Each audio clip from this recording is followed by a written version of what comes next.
There's always room for improvement for the New England Patriots. I'm Sierra Goodwill here with Evan Lazar. The running game is an area where last night in Sunday Night Football against the Steelers, the Patriots didn't have completely polished. Sony Michel had 15 carries, just 14 yards. Why wasn't he able to be super efficient last night? Was it the Steelers' excellent run defense, or was he just not as well prepared? Well, I think they need to give a lot of credit to the Pittsburgh front seven and that defensive line in particular. Cam Hayward, Stephon Tuitt, Javon Hargrave, those guys played a hell of a game, even though the score didn't really indicate it. Also wasn't the best game for Shaq Mason, who's kind of the centerpiece of everything the Patriots do up front in the running game. He had one of his worst games in a long time last night here.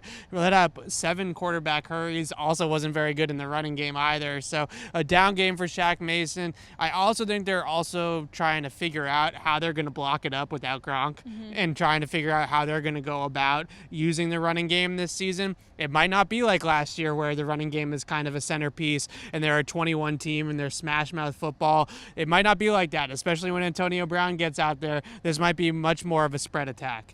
And Rex Burkehead and James White both got about half the amount of carries that Sony Michel did, but they were able to be a little bit more effective. Were you surprised with how much the offense went with Burkehead and even Brandon Bolden a little bit in this game?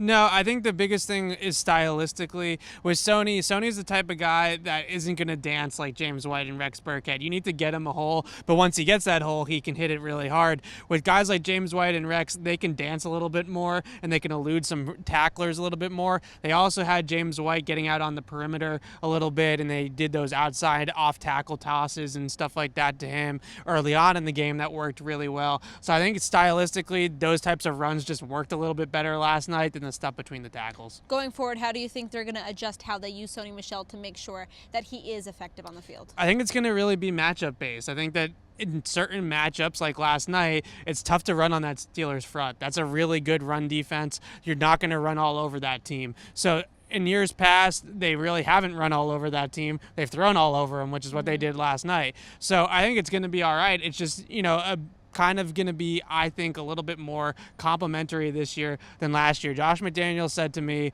that our strengths this year are going to be different than our strengths last year just based off the personnel that we have. This year, this team is going to run through their wide receivers, and the running game without Gronk there, without Dwayne Allen, is going to be a little bit more grinded out than it was last year, at least for the time being. Yeah. And this FOXBORO Report is brought to you by our exclusive sports betting partners at betonline.ag. Head to their website, enter promo code CLNS50 to receive your welcome bonus. For all of our Patriots content, head to our website at clnsmedia.com and subscribe to our YouTube channel at CLNS Media.